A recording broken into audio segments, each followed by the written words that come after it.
একটু ভিডিওটা করে নেই। দিনাজপুরের ফুলবাড়ি উপজেলার মাইক্রো স্ট্যান্ড। এই মাইক্রো স্ট্যান্ডে বেশ কিছু মাইক্রো দেখা যাচ্ছে। মাইক্রো ব্যবসা এখন বাংলাদেশে ভালোই চলছে, তবে মাইক্রো ব্যবসার সাথে তাদের কিছু ড্রাইভারদের সঙ্গে কথা বলে কিছু সমস্যা পাওয়া গেল। তারা বলতেছে যে এখন পরিস্থিতি ভালো, কিন্তু কোনো এক সময় বিভিন্ন অজুহাতে পুলিশ তাদের হয়রানিও করত। এই হয়রানিগুলো থেকে তারা রক্ষা চায়। বাংলাদেশে যে পরিমাণে বেকারত্ব এবং কর্মসংস্থানের যে অভাব, এই বেকারত্ব এবং কর্মসংস্থানের অভাব এই মাইক্রো ব্যবসা বা এই গাড়ির ব্যবসা এটা অনেক ক্ষেত্রেই অনেকটাই ভূমিকা রাখবে এটা লাঘব করার ক্ষেত্রে।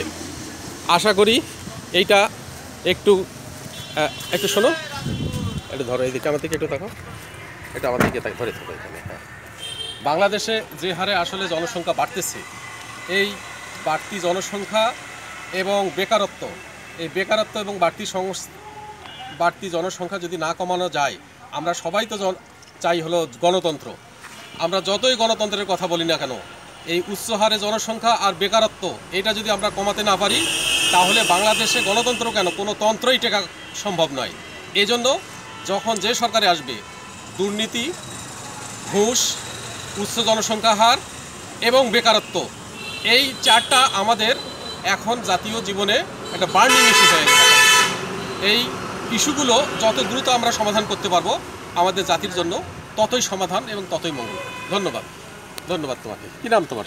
রাজিকুল। রাজিকুল না?